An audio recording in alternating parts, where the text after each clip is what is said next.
J'ai beaucoup de parents qui m'ont confié, je ne comprends pas, quand je gronde mon enfant parce qu'il a fait une bêtise, euh, qui se met à pleurer et j'ai beau lui expliquer pourquoi, bah, du coup je lui fais un câlin et 20 minutes après il recommence. Et moi je leur pose cette question, c'est d'après vous, quelle est la dernière image que votre enfant a retenue de la situation? Et je pense que de nombreux parents sont confrontés à ça aujourd'hui parce qu'on a tendance à mélanger éducation positive et éduquer son enfant. Éduquer son enfant, c'est lui poser un cadre, des limites très claires.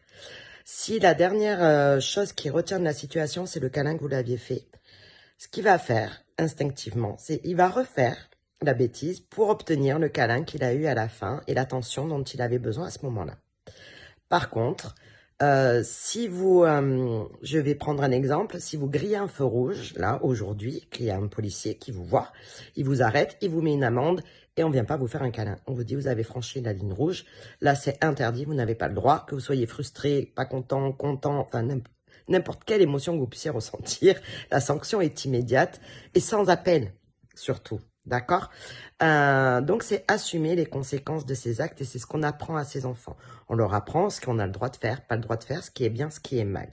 Un enfant qui vous tape parce que vous êtes en train de lui dire qu'il n'a pas le droit de faire ça, c'est interdit. On est bien d'accord. On n'a pas le droit de taper ses parents ou de taper quiconque d'ailleurs, mais ça commence en première intention par le cadre familial, donc en première intention le parent. D'accord? Mais si vous lui dites, ça c'est interdit, vous haussez le ton, vous lui dites non, c'est pas bien, et puis vous lui faites un câlin, est-ce que tu as bien compris? Il va dire oui, j'ai bien compris. Et puis vous lui faites un câlin. Ben, qu'est-ce qu'il va comprendre?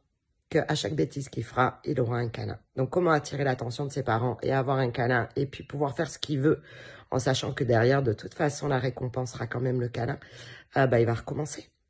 Par contre, établir un laps de temps entre le moment où on lui dit non et puis le moment où après on reprend une discussion et puis peut-être un câlin, il faut le respecter, ce petit laps de temps-là qui est très important pour l'enfant. L'enfant, c'est comprendre qu'il a franchi une ligne rouge, c'est comprendre qu'il y a des interdits, c'est comprendre que c'est pour sa sécurité. Donc après, on en reparle, on remet des mots sur la situation, mais pas dans l'immédiat. Dans l'immédiat, c'est un non ferme. C'est comme ça, on n'a pas le droit, c'est interdit.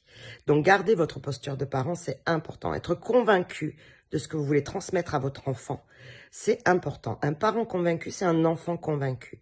Mais par contre, il y a des étapes à respecter, des règles à respecter. Alors bien sûr, en fonction de l'âge de l'enfant. Un enfant de 6 mois qui teste, qui fait comme ça et qui vous tape, on lui prend la main, on dit non, on fait caresse, caresse, on ne tape pas. D'accord, on est bien d'accord, on n'a pas besoin de quoi que ce soit. Un enfant qui est plus grand, qui commence à comprendre, qui sait très bien que c'est interdit de taper. Et voilà, ce petit laps de temps à respecter.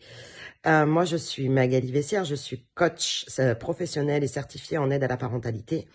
Donc, je suis là aujourd'hui pour répondre à vos questions, pour vous accompagner si vous en ressentez le besoin.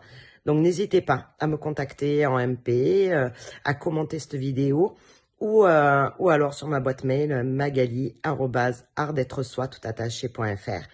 Je me ferai un plaisir et une joie de vous y répondre.